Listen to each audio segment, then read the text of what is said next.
We're the ones who dare to dream. We won't let anyone hold us back. We'll take the road, let's travel by and build our empire piece by piece. We've got our dreams and we've got a plan. We're not afraid to take a stand. We'll face the risks and embrace the fear, cause we know that success is near. There will be times when we'll fall down, but we'll get up and turn it around. We're entrepreneurs, we're not afraid to lose. We'll keep moving forward, we got nothing to prove.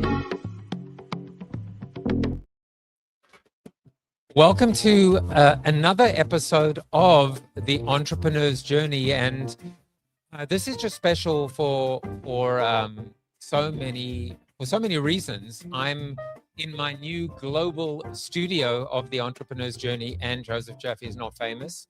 As you can see behind me, there is no green screen today. There is just a lot of orange and a lot of EOS-y stuff, EOS fumes.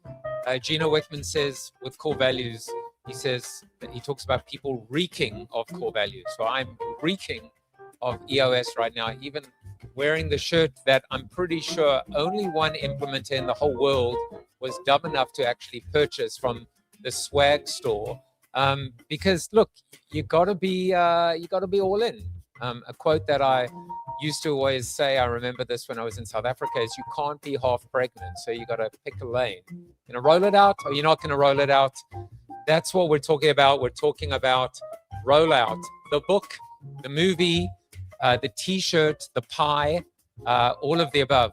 I remember reading Watership Down as a Setworth book, and once on the Benny Hill show, it said, Watership Down, you've read I'm getting verklempt. You've read the book, you've seen the movie, you've bought the t-shirt, now eat the pie.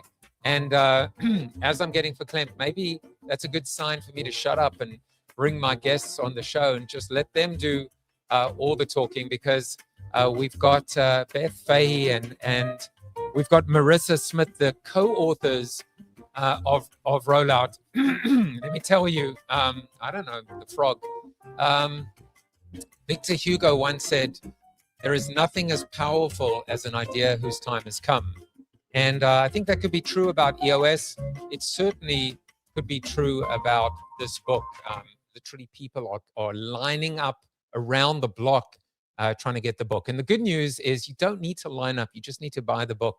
And I will provide plenty of ways for you to do that. For example, if you look at the Auto Magical QR code that is about to appear now, you can use that to go to Rollout book and buy the book and eat the pie and do all of the above. So before I bring on Marisa and Beth, I always start off the show talking about my core focus and ultimately my why. Strategically, the whole essence of running a better business so you can live a better life is a combination of coaching. And as many of you know, I'm studying happiness.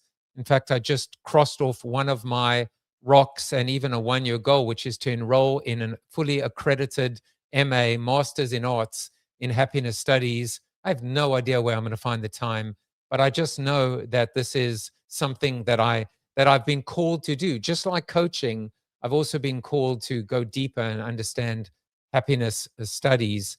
And so that's kind of the combination, of the above. When you go back to the combination of why and what, changing lives is my why, and content, creativity, and coaching is my what. It gives me permission to say no. And of course, it's hopefully a hell yeah. Otherwise, it needs to be a hell no. And if it isn't, you're just in hell. And of course, a couple more QR codes. If you want to I should change that and let people read the first chapter of Rollout. So apologies to Beth and Marisa. But if you want to find out a little bit more about EOS, you can do that there. Now, one more thing, as I buy myself about 1 minute and 20 seconds, so I can clear my throat. Again, you got to just kind of open and honest. This is all about being naked and transparent and vulnerable in front of you. I don't know what the hell's going on with my throat, except for the fact that I'm just feeling very emotional right now, having Beth and Marisa on here. But I do one more thing before bringing my guest on, and that is a quote. just something that is always connected to my guest. And so today's quote will appear on the screen, but first just a compendium, if you will, a montage of some of the other quotes from previous episodes.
Just dancing right along here. Oh, I got an overlay as well. I've been playing. I've been having a lot of fun. Marisa and I were talking about vibe coding, and I was vibing to the coding just now. This is today's quote: top down, bottom up, inside out, outside in. In some of my books, in many of my books that I've written before, I've always spoken about change and change management, and ultimately recognizing that there are 4 lines and there are 4 kind of directions. Certainly top down, as the old quote goes, the fish rots from the head down, but also recognizing the reality of bottom up, the rock face. And then there are 2 others, right? There's inside out, the rot of middle management. It's actually not the fish rotting from the head down, but often it's middle management. It's people caught in the middle or stuck in the middle. And that's the inside out. And then, of course, you've got outside in. And outside in refers to getting that perspective from the outside so that you don't become too inward focused, too navel gazing. Maybe it is hiring a professional or certified or expert coach. That's not a plug. It's just the reality that sometimes you do need to have someone independent as well. So Marisa and Beth are about to come on the show. And certainly when we talk about rolling out, I'd love to hear their thoughts on top down, bottom up, inside out.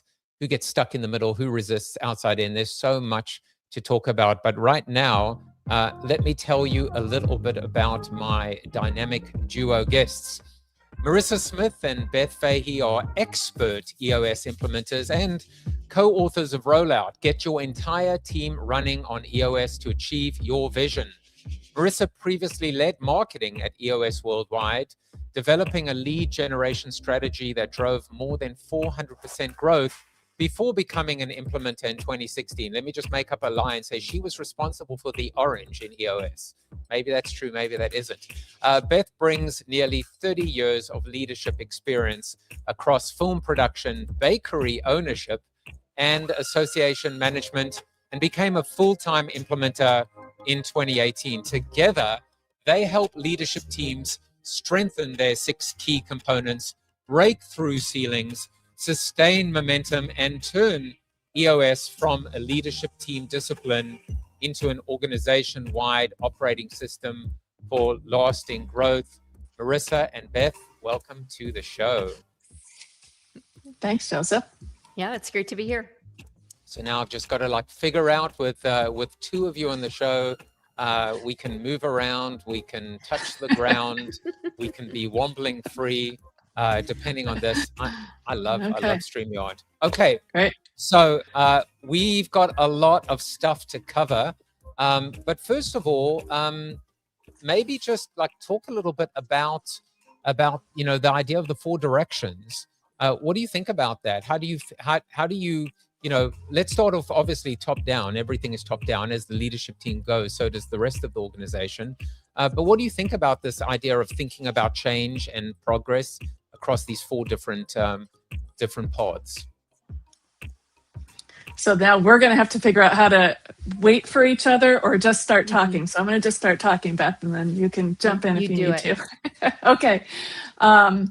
I think, the way we do things in EOS, obviously, as we talk about, this is a system for managing human energy. And so we need to make sure that the energy at the top of the organization, the leadership team, is aligned before we start getting the rest of the organization aligned and rowing in the same direction. And so, a lot of our effort as implementers is focused on that leadership team.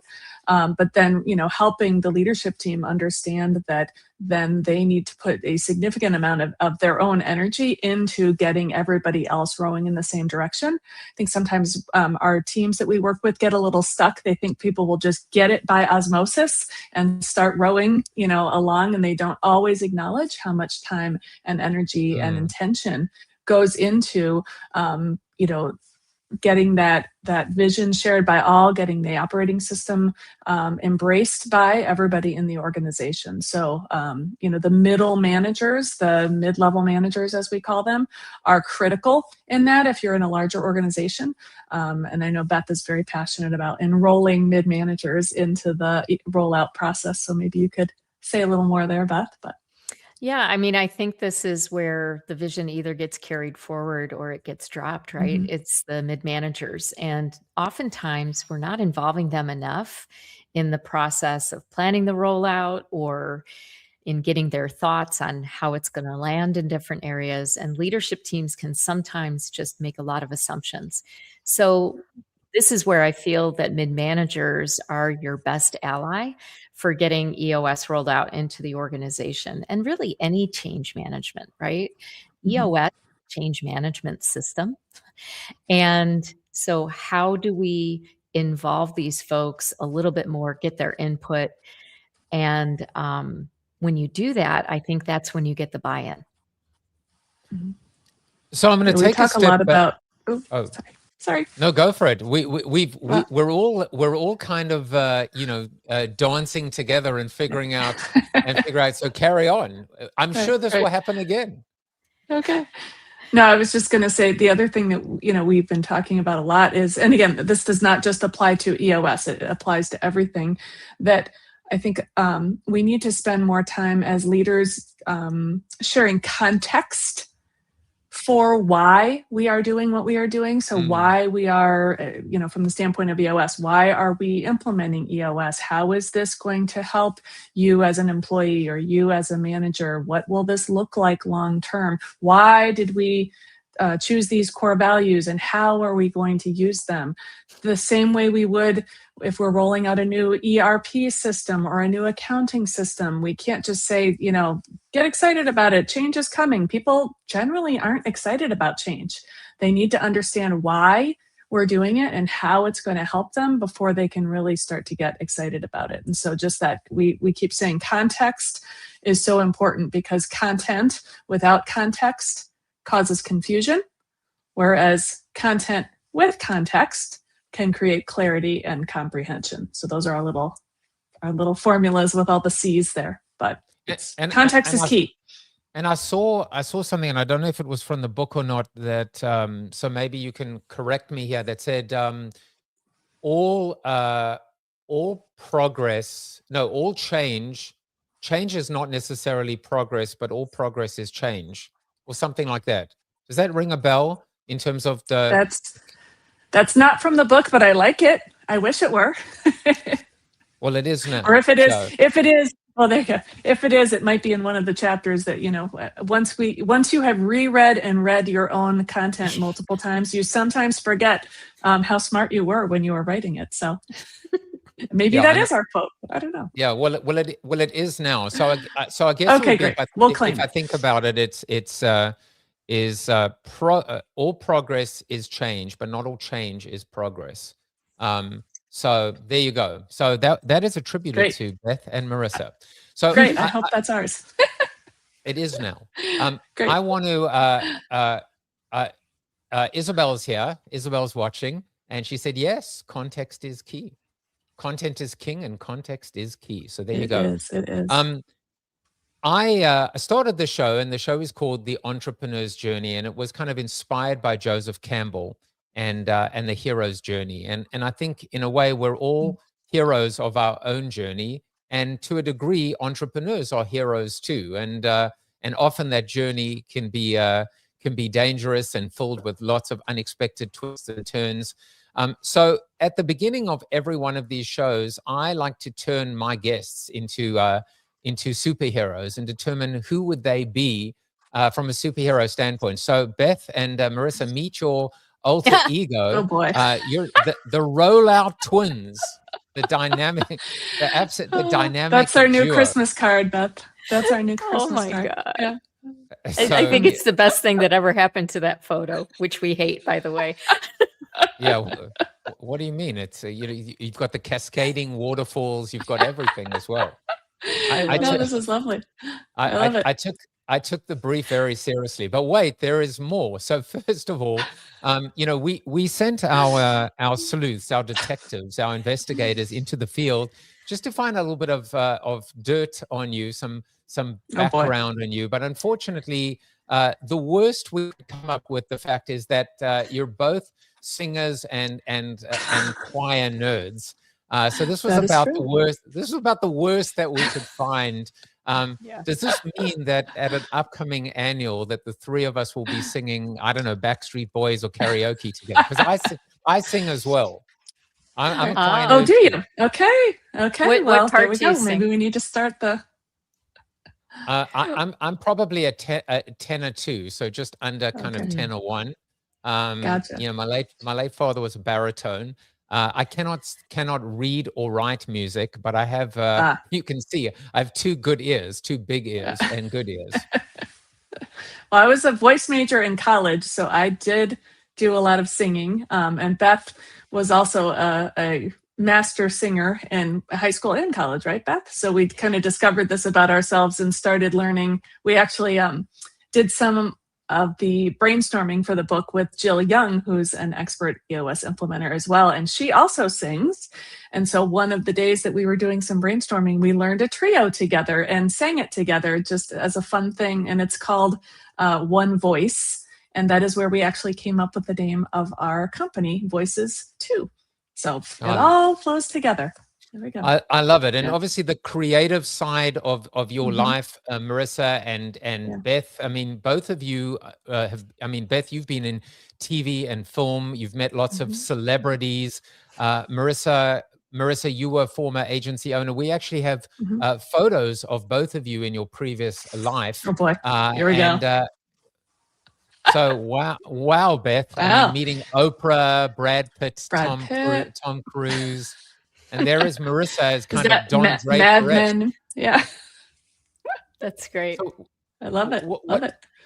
What did you learn from your previous lives that you've been able to take with you now in terms of this entrepreneurial life and coaching life? Because I'm assuming, Marisa, you worked maybe with larger companies, or maybe you didn't. But I would love to find out what you picked up and carried forward from your previous lives that have not only made and shaped you into the implementers you are today, but also coaches in general. I guess I can start. So, it's okay. Get better at this. Okay. Hey, Marisa, why don't you take this first? Thanks, Joe. I will. So I worked at the University of Michigan, which was a quite large institution. And then when I started my business, I continued to work with larger institutions like that for a number of years. But then as I switched into doing more marketing and whatnot, I did start to focus more on working with smaller entrepreneurial companies. And so along the way, what I realized was that the business I had started, I had kind of accidentally gotten where I was. I didn't have a clear path. I didn't really have a clear vision. And one day I kind of woke up and had, I was working like 60 or 70 hours a week. I didn't see my family. I wasn't making that much, profit in my company. And I was frustrated. And that is how I stumbled across a copy of Traction, because I was looking for something to help me solve my business problems. And so we actually began implementing EOS in our agency. And it started to solve those problems, those frustrations that I was experiencing. And then I started to talk to more and more people about it, and my own agency clients about it. And along the way, somebody said, hey, did you know EOS is actually looking for marketing help? You're so passionate about EOS and you're passionate about marketing. You should talk to them. And so I got introduced to Don and Gino, the co-founders of EOS, and ended up becoming the marketing director at EOS for about 4 years. So I kind of took that passion for entrepreneurship and marketing and combined those two things together, so that I could, apply that knowledge into getting the word out about EOS to more people. So that's kind of how I've interwoven all of those things together. So it's been kind of cool to be able to take that passion for, making things more efficient, helping people manage change and all of that, and weave that theme through everything I've done up until now. So. Yeah. And I have had a varied career path. I've done a lot of crazy different things. So, I worked in college, I worked in corporate with my dad and knew that I couldn't do that. And so I went to film school and learned how to become a camera assistant, camera operator. I was on my way to being a cinematographer, moved out to LA in 1989 and basically cold called every director of photography in Los Angeles and started getting some jobs. And I worked for 10 years in the film business. I worked on movies like Groundhog Day, TV series Twin Peaks, and had a lot of fun in my 20s in the film business. Then I took a break, had kids, and when I re-entered the workforce, I did so as a business owner. My sister was working at a bakery in Chicago, and so we packed up the family, moved back from LA to Chicago. And for the next 16 years, she and I built a bakery business, and we grew that business. We 10x that business and rode the wave of those TV shows, like Cake Boss and things like that. And about 2014, we hit a ceiling and we brought in an EOS implementer and learned EOS. And I was so passionate about EOS that I started teaching EOS concepts at bakery conferences. And the next thing you know, I'm considering being an EOS implementer. And with my sister's blessing, left the bakery and became an implementer in 2018. It's amazing. Lots of parallels. It's also amazing how many fellow coaches or implementers came from being clients themselves, from actually running on EOS. And there's almost this calling that says we want to help others. We don't want to just stay in our lane and exit, but we want to actually like level up in a sense. That to me is interesting. I didn't come from that path as well. There's almost this wanting to move from a comfort zone to a zone of discomfort, being uncomfortable with now becoming a teacher. What do you think is that spark that moves people from working in a company to wanting to work and help other companies? I think it's like anything else. That people, I'm going to use the word evangelize. I don't know if that's the right term to use, but anytime you experience something and it changes your life for the better, you want to tell other people about it, whether it's, a book that you read or a system like EOS that you adopted or a food that you tried or whatever, right? And so there's this something about the human experience, I think, where you don't like to see other people suffering with the same problems that you have, right? And you want to tell them, oh, I found this thing, this, cool gadget or this cool program or this, whatever.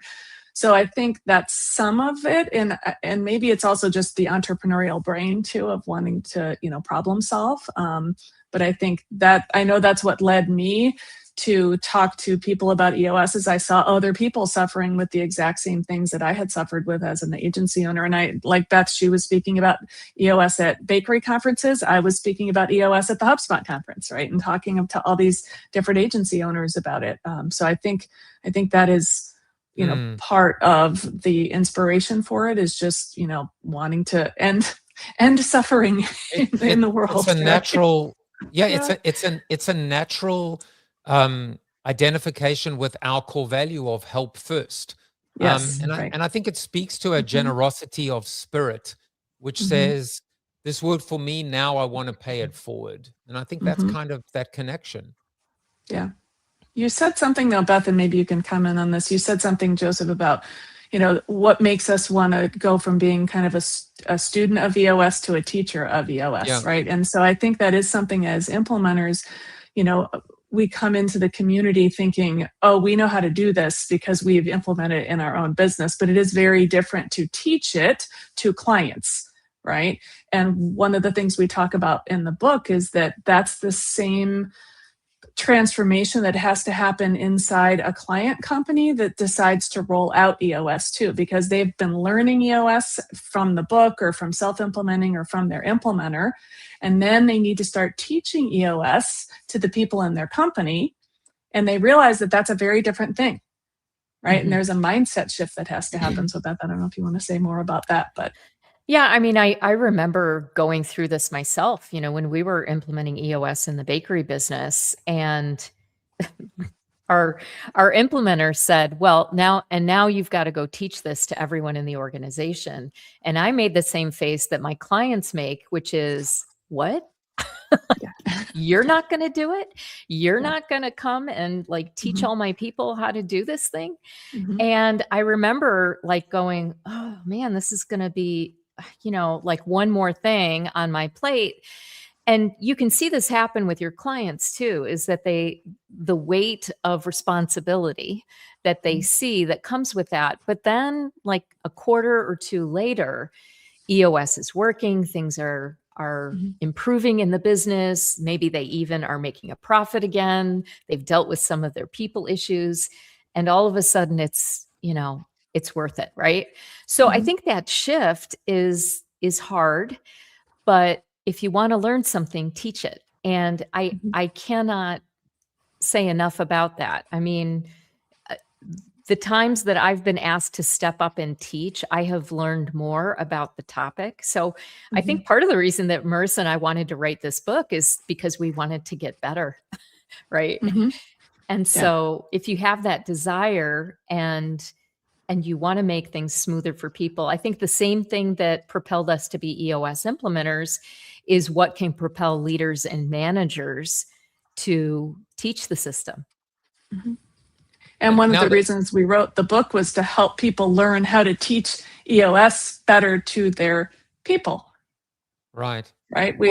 There are some tools in the book. There's a framework in the book to help people not have to reinvent the wheel when it comes to taking it from the leadership team outside to the rest of the organization. So, well, there's I actually did a bridge program. It was probably, I want to say, it was probably a couple years after COVID, and to become a teacher and adjunct myself. And one thing that's stuck with me, we talk about the forgetting curve. Like the only thing I can actually remember from the 5 days at the University of Arizona was the best teachers are students and the best students are teachers. That's the thing that just somehow resonated with me. And I think it is this constant, always growing, right? This journey to mastery. Will we ever get there, right? You can see the journey on my right. Will we ever get to the finish line or the destination? So I want to take a step back for a second and say, and ask an obvious question maybe. Why the hell did it take you both or EOS so long to write this damn book? It's a great question. Well, that's a great question. Let's see. How do we answer this?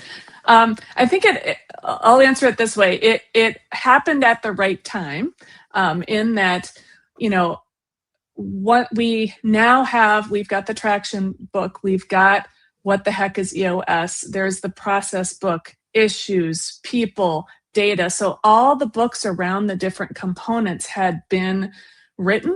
And we wrote this to kind of pull all of that together and say, Rollout, the process of equipping your team with what they need, the tools and the knowledge they need, right, to help you achieve your vision. That is what Rollout is the EOS journey in and of itself. They are one and the same, right? It is the journey to becoming 100% strong in all 6 key components. So it is the journey. And now we have all of these resources available, but there wasn't necessarily a roadmap because Traction was written back before all of this stuff existed, right? Now all of this stuff exists. And so we felt like we needed to write the book that pointed people at all of the great stuff that exists for you now to give you a roadmap of here's the way that you can do this. Here's how you prepare. Here's how you launch. Here's how you integrate all this stuff.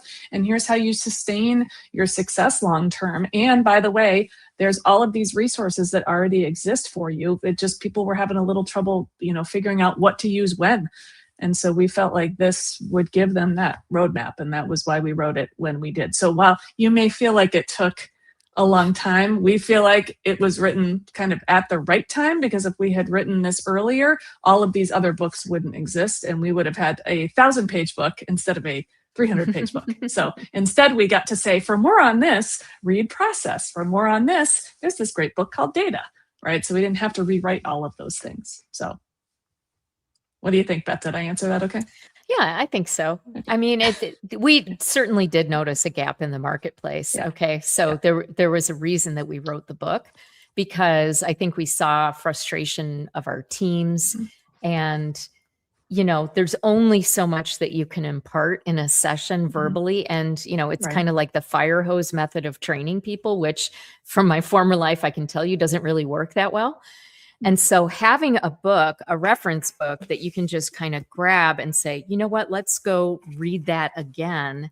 It reinforces not only what the implementer is telling them in all of the sessions, but they're processing it in a different way because they're ingesting it in a different way.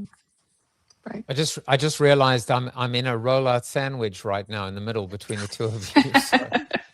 Sandwich between the Rollout twins. Yeah, Right. exactly. Yeah. Exactly that. So you both delivered an exceptional breakout session at our annual gathering. And again, just like the one thing that I remembered, this was the one that hit me, square between the two, between the eyes, which is a point that I think maybe you alluded to earlier, that Rollout is not an announcement, it is a process, and it is essentially it is akin to the journey. We talk about our clients. On average, we say we want you to think about 10 sessions and 2 years, but spiritually, emotionally commit to it. But this just blew me away that this is how we should be thinking about Rollout, that it is essentially just like EOS. It is maybe a 2-year process as well. Process. I don't know which one. If not longer, right? I mean, because once it is rolled out, then you're going to have, if you're growing, you're going to have new people coming into the organization. Things will start to drift, just like anything, that you start to feel like, oh, this is working, right? That's why people stop taking medication, stop dieting, stop exercising, because they think, well, I'm in shape now. I don't need to keep doing this. The same human experience happens with EOS, that people stop putting the time and attention into it and it starts to drift, right? So we need to make sure that people are just as committed in that kind of sustainability phase. When you have reached 80% strong, then the effort is in keeping it there. Right. And so we hope that this book serves as a reference for those folks as well, to, keep it rolled out, to give it to people who are coming into the organization, along with What the Heck is EOS and all the other EOS books in the library, to help people. They put so much time, energy into getting where they wanted to go. Now let's make sure that they keep it there and continue to grow and evolve over time. So I like the way Marisa goes. Then Beth, do you want to add anything to that? I'm gonna follow suit as well. Not really. I mean, the great thing about working with an 8 follow through is they cover it all. All right. So yes, we were a good pair alluding here. to Yes. Colby, right? So yes. So let's exchange Colbys. So Marisa, you go first. I am a 5, 8, 4, 3. So 5 fact finder, 8 follow through, 4 quick start, and 3 implementer. I and love you, how Beth? her follow through is even in the description. Even explains it. Yes. Even explains it. Yes. I am a 6-6-7-2. So 6 fact finder, 6 follow through, 7 quick start, 2 Hmm. And implement. I'm a 3-3-8-5. So Oh, wow. Okay. I need a practice manager. I actually have one. Yeah. It's my wife. So Very good. so I think we all need practice managers. Yeah, to for which sure. to which people generally respond to me, go, "How's that working out for you?" And I go, "So far, so far, so good." Yeah. Let's go back to something that Beth mentioned when she was talking about films that she worked on. She worked on Groundhog Day, which is another way to say same different day. See, I've got a little bleeper as well. Wow. Oh, very good. That's part of the problem with companies as well, is, as they say, insanity is doing the same thing over and over again, expecting a different result. So at what point do companies actually feel that the pain of not changing, as they say, change happens when the pain of not changing is greater than the pain of changing, to be able to really deliver against Rollout beyond just the announcement and the superficiality, and go deeper to ensure that it isn't just window dressing or lip service? Yeah, I think, humans are human, right? And they're always going to take the path of least resistance.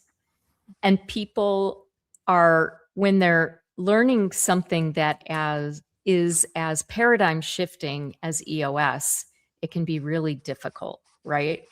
And so, like Marisa was saying earlier, when people resist, it's easier to just give up or to not do it as well, or not be so rigid with EOS.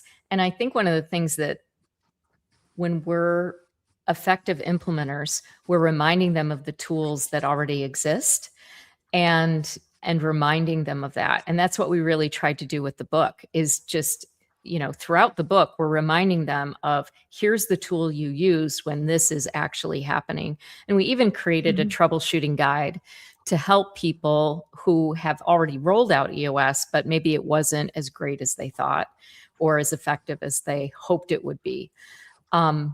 It's just like anything, right? And as to what Marisa said earlier, it's like going to the gym.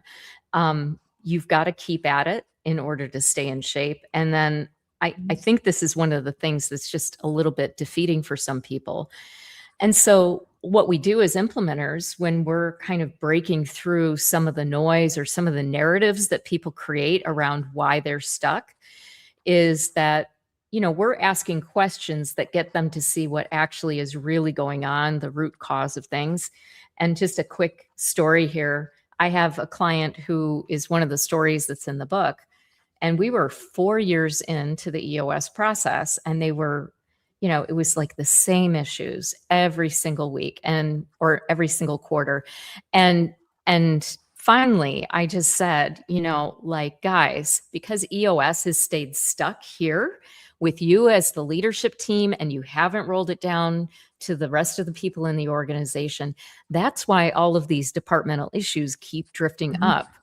And, I'll tell a story on myself here. I even took some animals and started throwing them at them a little bit, and I think that sometimes you've just got to interrupt the behavior in order to get people to see what's going on so that they can change. And it was a watershed moment for that team. And then they really just got pretty serious about EOS again, and re-rolled EOS out, and now have integrated it into their HR practices, into their training programs, and all of these things. And I think that, sometimes, it doesn't go right the first time, and there's no shame in re-rolling something out when it's as important or as effective as EOS can be. I want to add a couple of frames or reframes, things that I'm thinking of. One is the concept of what I would almost call rollout reboots, which is the ability, I suppose, in a sense, that kind of is the state of the company. But this idea of, it's okay to create almost waves. They're like Yeah. they're like rollout waves, and I suppose it's like rolling out wave. It's a very it's an interesting visual. Whereas, and that I'm a very visual person, so like suddenly I think of another analogy, and I do mixed metaphors. Is I think of someone swallowing that like iodine pill, and you can almost kind of see where it is, and it gets stuck in the body, and so it seems to me that when I think about, maybe that's my 5 implement in my Colby, what I'm seeing sometimes is you can roll out and it can get stuck somewhere along the way, or you can reach that same different day. And so it's okay to do a rollout reboot or a rollout recharge or waves upon waves. Right. Does that make sense? Yeah, for sure. For sure. And this is why we do at our annual planning sessions every year. This is why we do the organizational checkup, right? To check the strength of the organization. And so when you're at the beginning of the journey, you're looking at the progress that you're making forward, right? You might have started at a 55, then you're at a 60, then a 65, 7, right? You're making forward progress. And then you get to that 80% and you're like, hooray, here we are. But then we need to keep checking on it every 6 months, every year, to make sure we don't start drifting downwards. Because when we start, it's not uncommon to get to an 80 and then start to see that it's like a 77 and then a 7, because we've added new people to the organization, we've started to drift. So the organizational checkup is kind of the tool that helps you see whether or not your rollout is working or sticking. And so if you start to see that score drift back down below an 80, that's when you can go back to, we have this rollout tracker. It's a 1-page tool that just helps you kind of see this is where the little sticking points might be. And the troubleshooting guide that Beth alluded to as well, there's kind of some common problems that people tend to run into. And if you go to that tool, it will help you, try to troubleshoot the things that might be going on in the organization that are causing it to drift. So it's normal, right? It is normal. I want to try I want to try and put a bit of shape or form on this idea that, and probably behind me you can see the scale of 0 to 100, as we call it, a scientific yet subjective scale. Right. The reality is, when you look at several of the tools, and again you can see those behind me, there is shared by all, there is followed by all, there is everyone has a measurable. Even when we think about in issues, that any issue can find its way to an issue list, to an issues list. It really, rollout is, it's ever present. It's ubiquitous across these 6 key components and these 12 tools or disciplines. So even though we say 80% strong, and we talk about that, and we talk about the it's a fool's errand to get to 100%. I'm curious as to from a rollout standpoint, what is the difference between 80 and 85, 85 and 90, 90 and 95, when truly rollout has become ubiquitous, pervasive, integrated, and almost like the oxygen that the company breathes, or the blood that flows through their veins? Is it actually possible to get to that 100% when rollout is done properly? I think so. Yeah. I mean, there's, because you've done lots of annuals, right?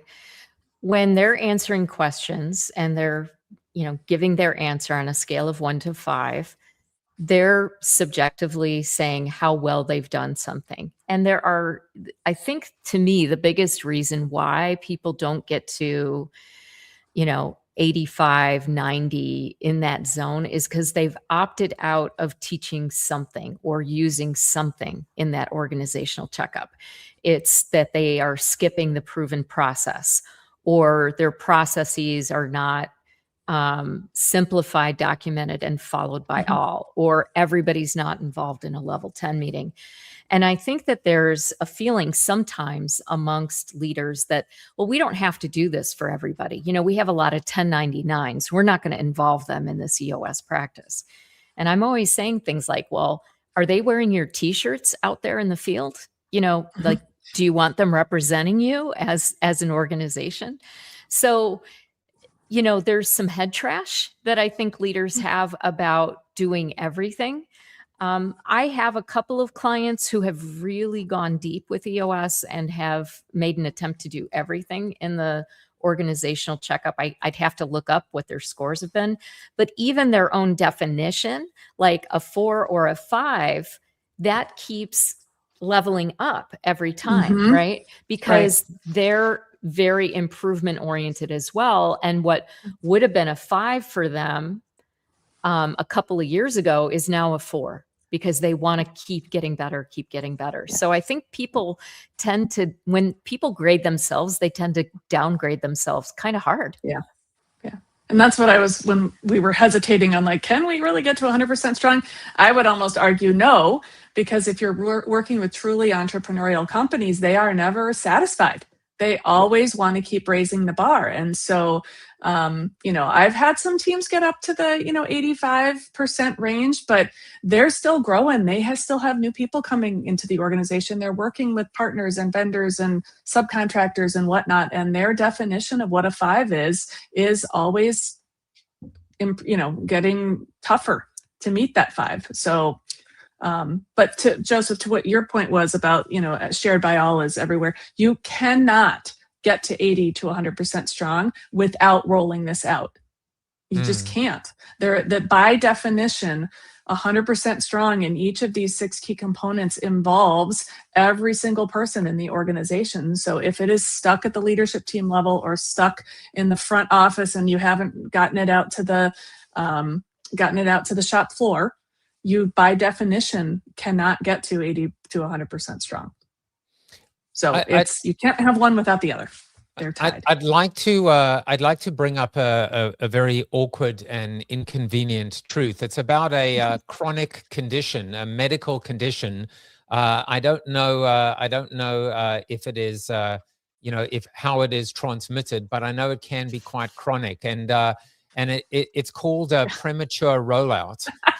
So please see your licensed physician implementer. There is medication for you. What happens? How do you recover from this? Talk a little bit about. I knew a new AI image was coming, Joseph. I was just cringing, waiting for it. So I did. Yeah. This one's a doozy. So talk a little bit about, on one hand, premature rollout. What happens when a company does it too soon? And then talk about maybe procrastinated or delayed rollout when they take too long.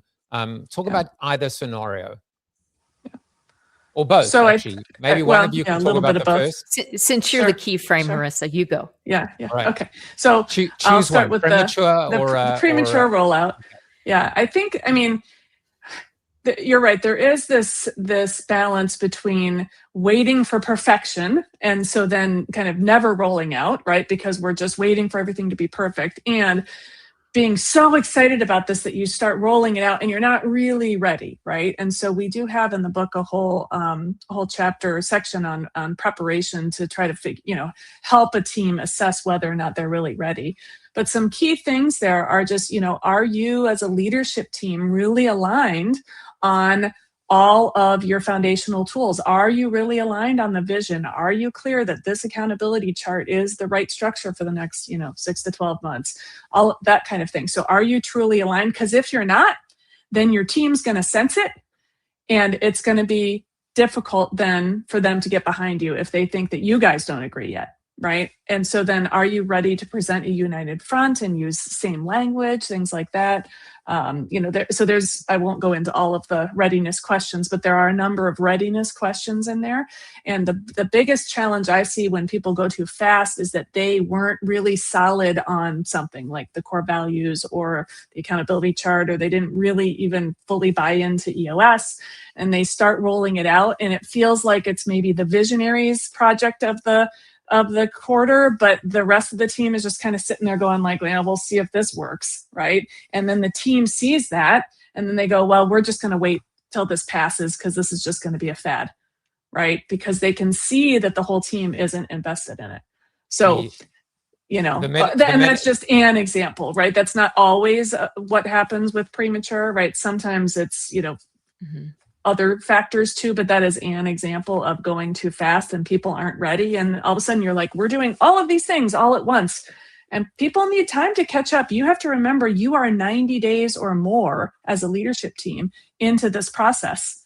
You've had 90 days to learn this stuff. And so you cannot expect your team overnight to get it and be excited about it and start embracing everything. You've got to repeat yourself. You've got to be patient. You've got to give context. You've got to their brains need time to catch up. Beth said earlier, our humans are human, right? Our brains actually, there is there are synapses and neurons in the brain that need to be rewired to learn this stuff. And that does not happen overnight. It takes time and repetition. So we just got to make sure people are patient with that. And that's the biggest thing I see with premature. All right. So the medication is not preparation H, it's preparation EOS. EOS.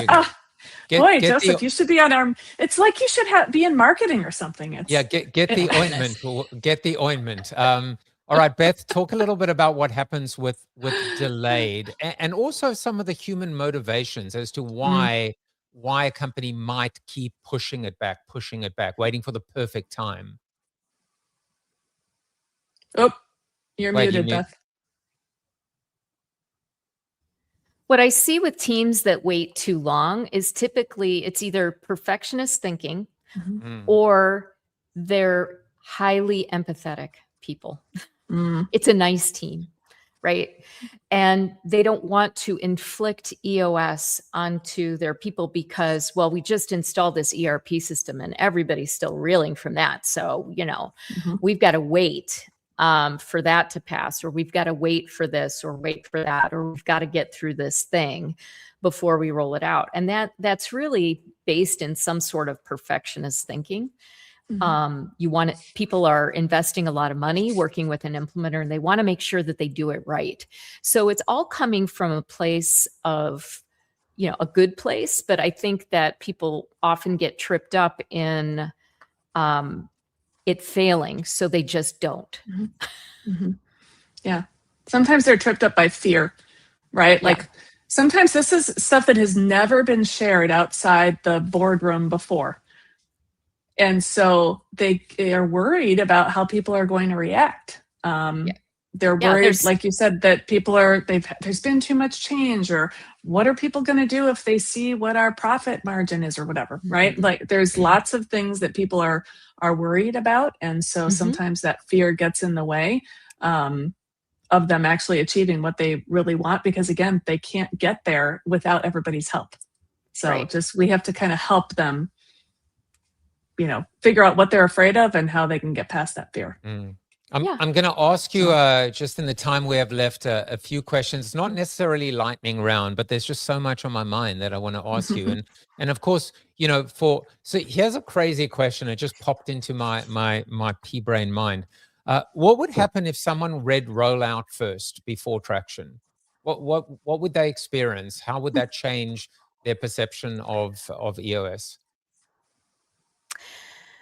I can go, and I'll be totally vulnerable and open and honest. I worry a little bit, actually, that people read Rollout first, because we emphasize that there's work in work and that this is not an easy system. I think that if our correct target market reads it, they won't be just dissuaded by that. But I think people that are more visionary in nature might see all the work that needs to be done and think that they have to do it. And I worry that they might stop. Having said that, we didn't write this book for visionaries. We wrote it for everyone else that really needs to roll EOS out.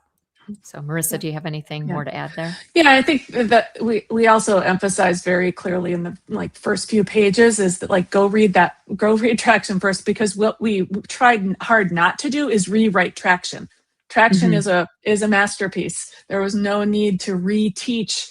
This is how you create your core values. This is what a VTO is. Here's how you create your accountability chart.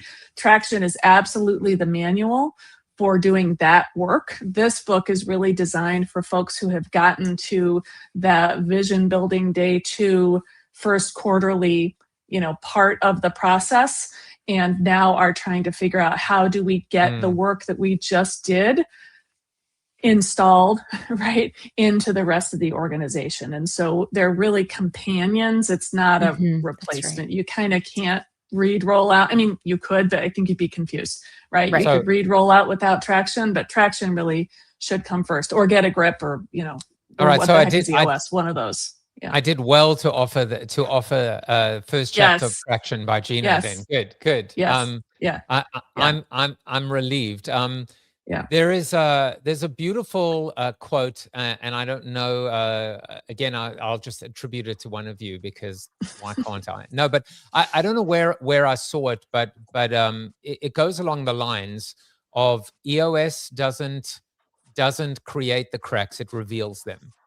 And I thought to myself, going back to humans are going to human, like does EOS Rollout, does it create culture? Does it reveal culture, or both? I think it does. I mean, in my own experience, and Marisa can talk to her experience, having implemented this in our own businesses before we were implementers, we actually got the culture that we always wanted as a result of EOS. So we had people wearing core values t-shirts. We talked about core values all the time. And I knew that we had won EOS when I came around the corner and I heard a couple of people talking about another employee and how well they were demonstrating making the next person successful, which was one of our core values. I was like literally dancing a jig in the back, because it was like, that is exactly what we wanted, and we got it. Yeah, for sure. And I guess the other thing, just to bring it back, full circle, is when we were talking about music earlier, right? And how Beth and I, have a shared love for music, as well as you, Joseph. And we use this metaphor in the book of singing from the same music, right? And what you want is everything to sound harmonious, and for people to be singing in the same key, at the same tempo, using the same words, and be making beautiful music together. And if you just kind of throw people in a room without the sheet music, and without a conductor, and without, strong section leaders, and all of the things that you require to have a great orchestra or choral performance, it's going to be cacophony. And unfortunately, that's what a lot of companies experience. And once you have a common language, you have a conductor and the integrator, you have the same sheet of music, that's the BTO, you've got the common language, that's the key that we're singing in, all of those things, then it all starts to come together, and you can make beautiful music together. And so that's ultimately, this is just the vehicle, right? EOS is the vehicle for helping people get what they want from their businesses. It's not the means to the end to say, check, we implemented EOS, right? We implemented EOS so that we can clarify what we want from the business, get everybody to buy in, get all human energy rowing in the same direction, and actually achieve what we all set out to achieve, so we can live our EOS lives, right? Ultimately, that's what we're trying to achieve here. We want to make beautiful music together. There is a concept called resonant harmony. And I think that really kind of speaks to this idea, using the musical analogy. Same reason why when one baby starts to cry, they all start to cry, newborn babies as well. So there is this, we always talk about the arrows pointing in the same direction. But when that happens, you end up with resonant harmony. And that, I think, is the story of Rollout. Absolutely.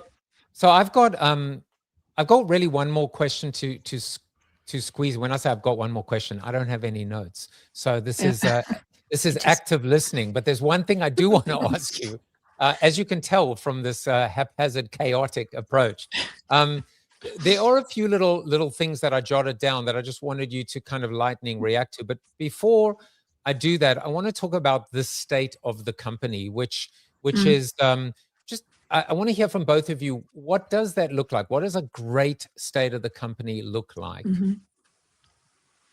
Well, definitely, we talk about this in the book, that having the whole leadership team involved in the state of the company is utopia. whether or not every single time the whole leadership team speaks, but this should not just be something that the owner or the visionary just gets up and proclaims every single quarter. It can be really useful to have other people speak into it to, again, show the united front. Again, the more the other leadership team members have to teach, the more they will learn it, right? So getting everybody involved in that state of the company is really key. But fundamentally, it's just getting up and saying, as we always say, here's where we've been, here's where we are, and here's where we're going, right? So reflect back on what we've achieved and what we learned in the past quarter. Give a update on how things are right now, what's going well, what's not going well, and then get everybody to see where we're going, reminding them of the vision, what the priorities are for the next 90 days, acknowledging kind of the issues that we have, but we're all working on. And then hopefully we're re-energizing and realigning everybody to go back out and start rowing in the same direction again. But again, if we can get the whole leadership team involved in that, it's going to be more powerful than just one person up there saying that every single time, right? Beth, I don't know what else you and want to add. I would just add that I think you do you, right? As a company, you have a culture. Yes. And make it your own. So I have companies that do a potluck every time they do a state of the company, or they have tailgating or some component of fun involved in their states of the company. They might go bowling or do something afterwards. You can also use it as a place where you have EOS teaching. Like you could just, hey, this time we're going to talk about the accountability chart. And we just want to show you some revisions that we've made. There is so much that you can do when you've got all your folks together in the same room, or a recording that everybody is going to watch in the future, that really just builds the culture that you want. It's your one great opportunity every quarter to bring everybody together. Just like when we bring people into our offices for an offsite and they're walking out of there all fired up, I think you're leaving a lot on the table if you don't do the state of the company. That is the quickest demise to EOS that I've seen, is when people stop having those and stop having those connective moments with the entire team. That's when things start to fall apart. So you do you, make it your own, and make it something that people want to come to, not just I'm going to talk at them. And so interactivity is key, I think, for making it great. Yeah. I don't think that, for example, anyone watching this as we wind down, it's not about what I realized in just talking to you. It's not about a how-to. I mean, the how-to, if anything, is the book with the checklists, with the process. But what I take away from this is energy and excitement, and getting people really excited and committed, and understanding, again, the context, because that's what we do. We teach tools and then provide context around when, how, where, why, etc. usage. And I think for anyone that, as you said, Beth, has forgotten it or stopped it, right? Has it's become a bad habit. It needs to be the exact opposite. I jotted down a few thoughts, as we kind of conclude, just things that really resonated. EOS is not fully implemented when the leadership team gets it. EOS is fully implemented when the organization gets it. Of course, rollout is not an announcement, it's a process. Rollout does not mean creating miniature versions of the leadership team everywhere. So there's another version of the you do you, but also recognize departmentally that things are going to look different. And then two more, and then I'll let you both have the final word. I love this thought.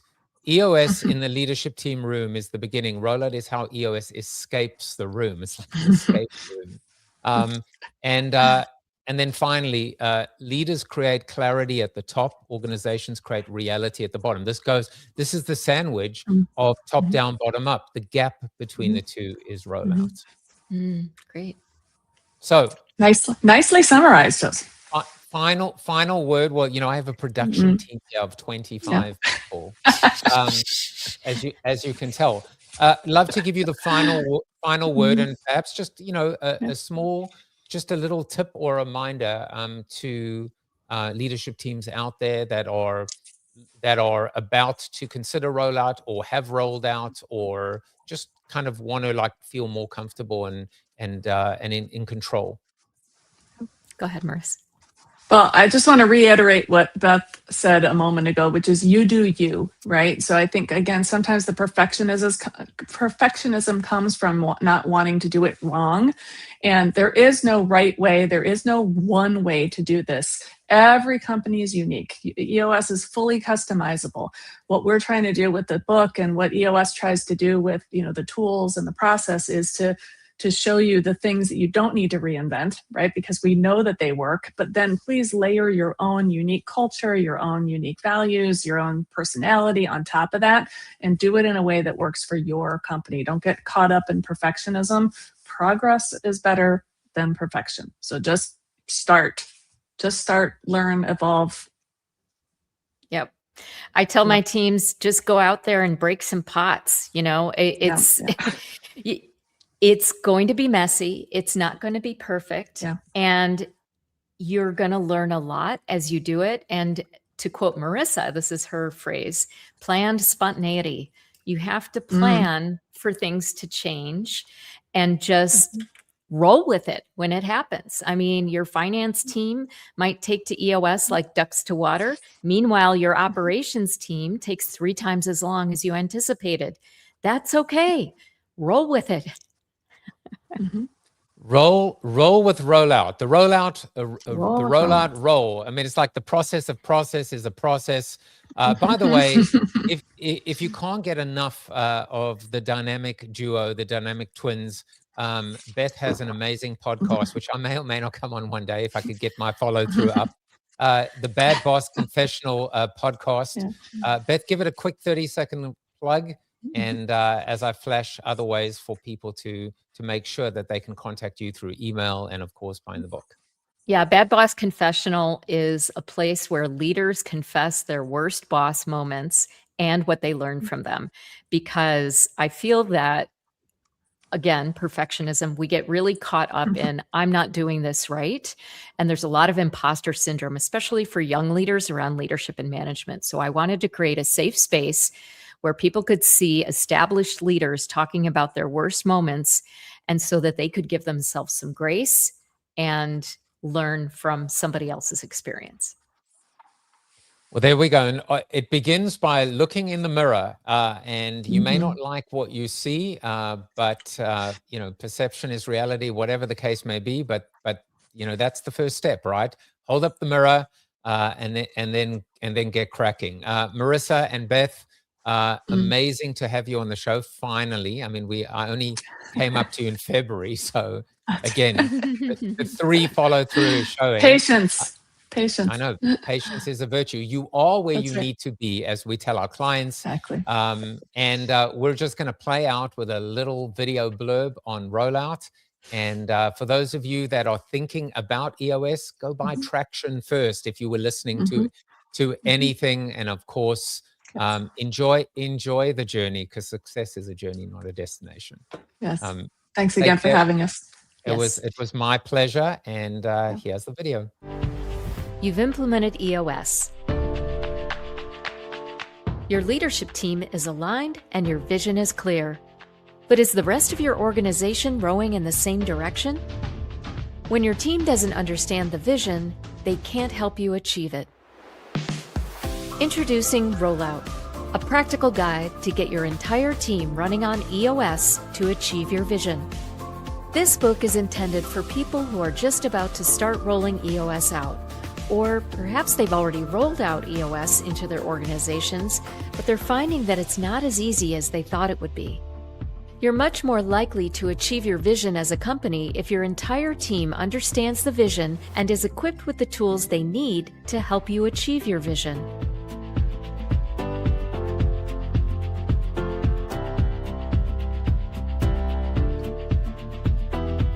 You're not rolling out EOS for the sake of just checking a box. You're rolling out EOS so that you can achieve your vision.